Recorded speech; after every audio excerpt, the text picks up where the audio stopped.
LLC formation mistakes to avoid. Hey everybody, my name is Marcella Dominguez. I'm a business lawyer helping you with your online and offline business. In today's video, we will be addressing some critical mistakes entrepreneurs make when forming their LLCs. I want to help you understand how you can avoid those mistakes. Whether you're just starting your business or refining your existing business structure, you need to understand these essential aspects of LLC formation because they will be crucial for protecting both your personal and business assets. If you're unsure about the process or if you've made some of these mistakes already, we will cover what you need to know along with some real-world examples to illustrate how to properly follow the rules. Having the proper legal foundation will keep your LLC structure intact and provide the protection you need. Let's dive into these mistakes and not waste any more time. Mistake number 1, not following required legal formality. One of the most common mistakes LLC owners make, especially those with single member LLCs, is not following the necessary legal formalities. Okay, Marcella, what are the legal formalities? Tell me now. A single member LLC may feel informal since it only involves one owner, but failing to follow these formalities can expose you to personal liability. So here's an example. So what are some of those legal formalities? An operating agreement and meeting minutes. What in the world is an operating agreement and meeting minutes? Even if you are the sole owner of your LLC, it's very critical to have an operating agreement. This document outlines the structure of your LLC, how decisions are made, and other operational matters. So why is it important to have an operating agreement, especially if you're a single member LLC? Well, as you know, laws are based on case law. And so what is case law? They are situations that have happened in the past that have paved the way for new laws. So for example, in the case of Minton versus Cabernet, the court ruled that a failure to observe LLC formalities led to personal liability for the business owner. This means that the business owner's personal assets can be attacked. The absence of an operating agreement and formalized company records led the court to view the LLC as an extension of the individual, which means that that person opened themselves up to personal liability. They didn't have that LLC business shield of protection. If you want to know more about what I mean, make sure to catch that video right there. The key takeaway is that even though you're the only member, you should still have an operating agreement in place and formal documentation for business decisions. And meeting minutes, though they might seem unnecessary, they serve as evidence that your LLC operates as a legitimate business entity and not just an alter ego of the owner. So meeting minutes could mean that you set aside a couple times a week or a couple times a month and you formally document the day and time and how long you had a meeting with yourself to analyze what is going on in your business and to analyze your operating structure or things that need to be fixed or how to improve upon your business. Basically, if you were to have a meeting with other people in your business, such as employees or other managing members, that would also be an example of meeting minutes in your LLC. So just make sure to document your meetings and how long you spent in those meetings. Mistake number 2, undercapitalizing the LLC. Undercapitalizing an LLC can lead to significant problems, especially in the event of a lawsuit. So what does it mean to undercapitalize an LLC? If your LLC does not have sufficient capital to cover its debts or its expenses, courts may allow creditors to pursue your personal assets.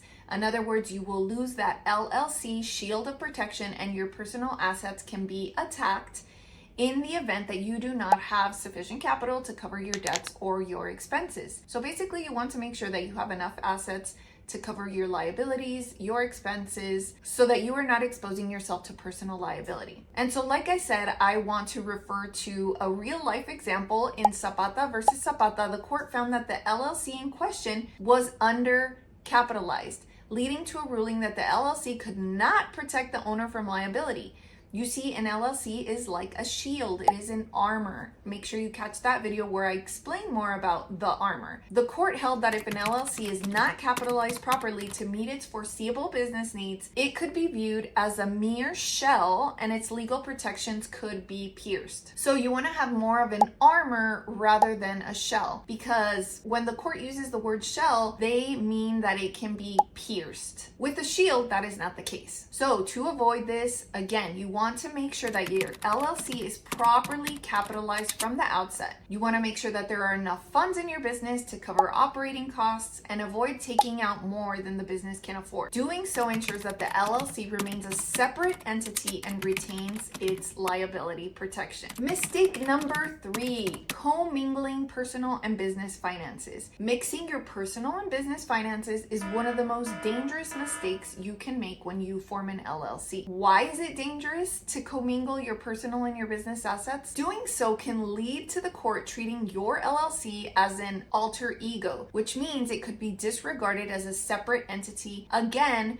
putting your personal assets at risk. So you want to make sure that you do not give the court any reason to consider your LLC as an alter ego. You want to make sure the court considers it as a separate entity. So again, let's visit a real life example. In Newmeyer versus Sidwell, a court ruled that a business owner was personally liable because the owner had co-mingled funds. What did the business owner do? The business owner had mixed personal and business transactions, which led the court to disregard the LLC's legal protection. So that LLC that you spent precious money on, throw that out the window, because now the court is piercing the corporate veil. In other words, they are going to attack your personal assets, and the whole purpose you created an LLC was to prevent this. So you must maintain separate bank accounts for your business and separate accounts for your personal finances. This is called preserving the LLC's distinct legal entity. So by keeping all of your business transactions in a dedicated business account and only drawing from the LLC when appropriate, like for business expenses, you ensure that the LLC maintains its separate identity in the eyes of the law. So let's say, for example, you have a business account and you sell products. Perhaps you are in the business of buying electronics. Maybe you need to buy electronic parts. Maybe you need to hire an employee. All of those expenses will come from a business account. Do not take money from your business account and from your personal account and make things confusing. Mistake number 4.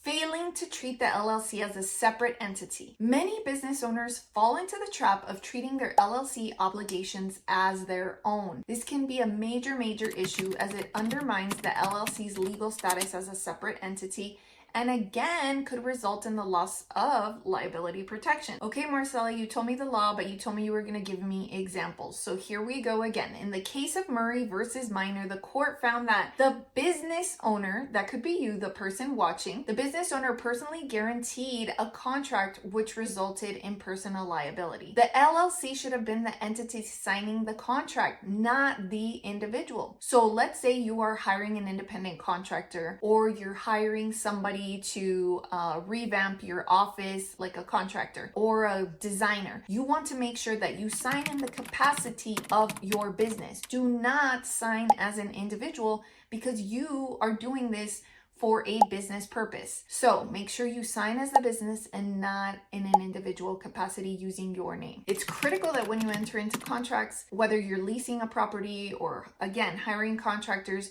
you do so in the name of the LLC and not personally. So you would want to put owner of and then your LLC name rather than just your name. Or you could put your business name. So if your business name is XOYZ, then you would put XOYZ. You would not put Marcella Dominguez. You would not put your name. This helps reinforce that the LLC is a distinct legal entity separate from you as the owner. So if these tips are resonating with you and you are following what I am saying, and perhaps you're even taking notes, please make sure to give me a thumbs up down below and subscribe to this channel. But wait, I still have a list of more mistakes. Mistake number 5, not keeping proper tax records. Failing to keep proper records can create significant problems. For example, inadequate financial documents can lead to tax issues, penalties, or in extreme cases, the IRS disregarding your LLC structure entirely. So here we go again with an example. In the Weiser case, the court found that failure to maintain proper records and inadequate financial documentation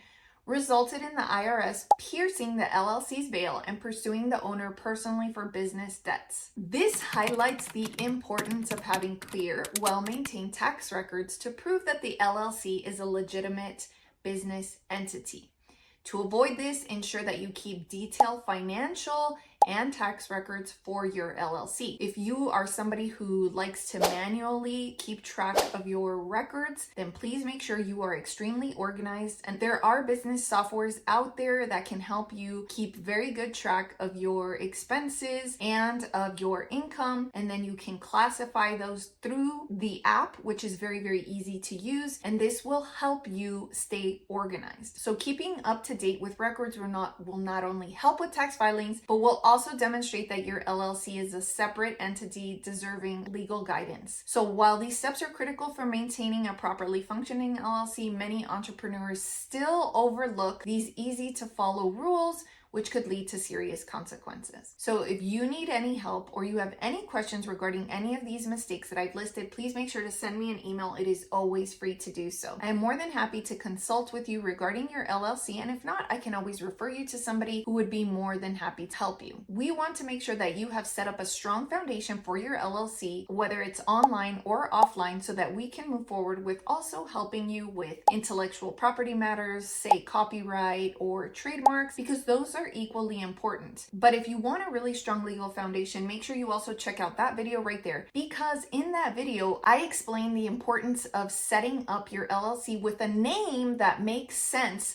not only for your Secretary of State, but also for trademark purposes. So if you want to make sure nobody else is using that name, you need to watch that video, because I cover trademark pointers as well that are very relevant when you start your LLC, and you shouldn't wait until you've started your LLC to watch that video. So in many cases, it is beneficial to watch that video before you've even formed an LLC. So forming an LLC overall is a great decision for your business because it allows your personal assets to be protected. But it's very important to avoid making these mistakes, otherwise your personal assets could be vulnerable to attacks. So by following legal formalities, capitalizing your business properly, keeping finances separate, and treating the LLC as a distinct entity, maintaining accurate records, you can feel more secure in knowing that your LLC is a strong shield against personal liability. But again, if you have any questions or you're unsure about how to move forward, and you also want to understand how trademarks play a role in LLC formation, make sure to check out that video right there. It is always free to send me an email. Scroll down into the description, and I'm more than happy to help you all as much as I can. Again, subscribe to this channel if it was helpful, because it helps me show up in the algorithm. Also, drop a comment down below and let me know what was most helpful in this video, so I can continue to show up in the algorithm and help you with your online and offline business. And if you want to tell us a little bit more about your business in the comments, then do that, please, because you never know who's watching this video, and as entrepreneurs, we all like to support each other. And don't forget to check out that video right there.